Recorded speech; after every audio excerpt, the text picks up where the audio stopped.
Ano nga ba ang VLOOKUP? Ang ibig sabihin nito ay vertical lookup. This function helps you to look for a specific value by searching it vertically sa sheet or table na pinili mo.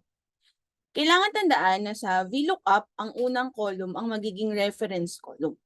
Dito hahanapin yung data na gusto mong i-match. By the way, I am Aija Hapor.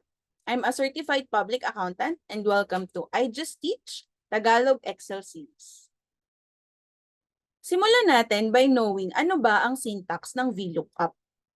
Ito ay equals VLOOKUP, parenthesis, yung lookup value, comma, table or range kung saan natin gustong hanapin yung values, comma, column number, or pang ilan ba yung column kung nasaan yung data na gusto mong i-return, comma, false or true, or kung approximate match ba or exact match yung gusto mong i-return. So right now, let's try kung paano mag-VLOOKUP.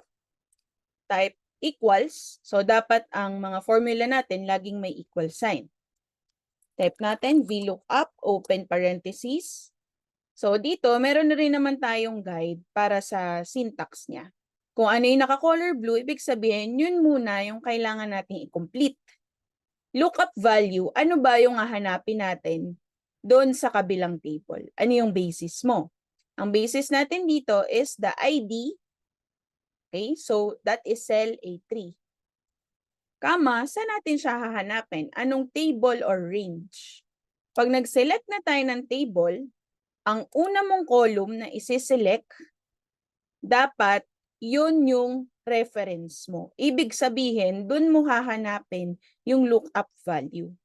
So, just click on column A. Bakit column A yung pinindot natin? Kasi yung ID, hahanapin niya ngayon dito. Sa VLOOKUP, dapat yung unang column na isa-select natin ay yun ang reference. We can select more columns as necessary para mas madali.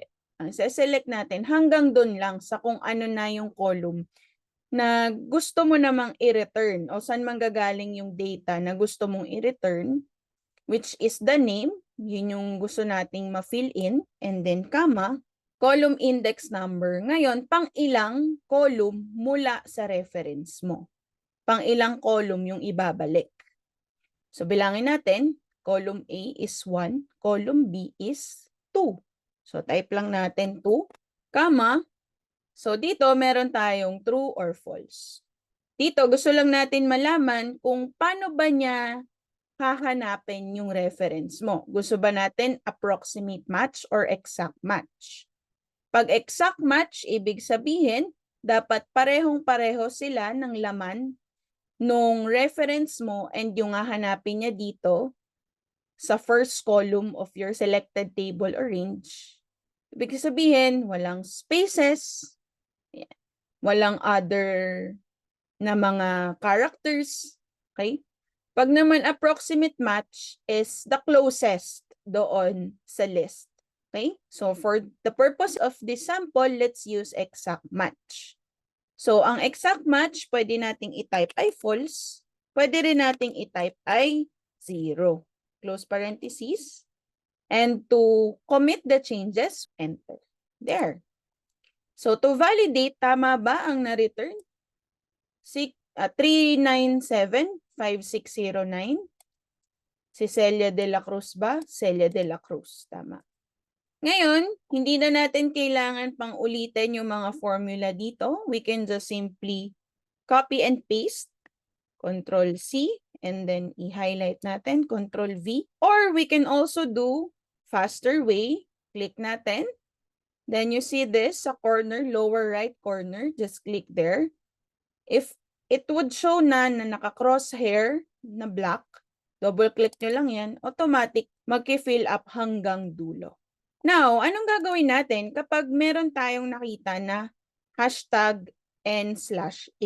Ito ang tinatawag na not available error.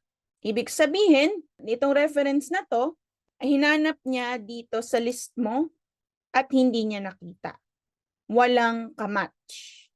So, kung paano natin matatanggal yung hashtag NA or gusto natin na iba yung ilagay niyang message kapag hindi siya nahanap o kapag may error na ganito, pwede tayong gumamit ng if error or if NA na function, which we will be discussing in another video. So next naman, August sales, November sales. Same process pa din, pero ang magiging kaibahan dito ay kailangan nating ibahin lang yung selection natin. Dapat paabutin natin siya hanggang sa August column, which is this one. And papaabutin natin sa November column. So click natin ulit, equals, VLOOKUP. Select lang natin yung ID, comma. Make sure na yung first column, yun yung reference mo. Then, iselect natin hanggang dulo. Pwedeng i-select natin hanggang August. Tandaan lang natin kung pang ilan yung column index number, which is 10 for August. Makikita natin dito na meron din siyang marker, 10C. Pwede rin nating i-select hanggang November na para mapakita ko sa inyo na pwedeng same formula siya, iibahin lang natin yung column index number. So let's remember, yung August natin ay 10, yung November ay column 13 mula sa ID column. So comma, balik tayo dito. Comma, pang ilan ng August? Pang 10 na column mula sa ID, comma, 0 ulit natin para exact match. Close natin. Okay. Then, double click para ma-return. Ngayon, pwede nating i-shortcut na hindi na tayo mag-VLOOKUP ulit dito from scratch. Since itong range na sinelect natin ay aabot hanggang column na pang November. So, copy lang natin to. Control-C. Paste natin dito. Control-V. Pero, dapat pang 13 na column sa November. Okay. And then, click here. And, yan. Double-click natin. That's it for VLOOKUP. If you want more videos or want more tutorials regarding VLOOKUP and different scenarios, please leave a comment down below. That's it for this video. Please subscribe, like, and click the notification bell to be updated with my latest videos. You may also leave a comment kung anong requested topics nyo. Together, let us excel with Excel. See you in the next video.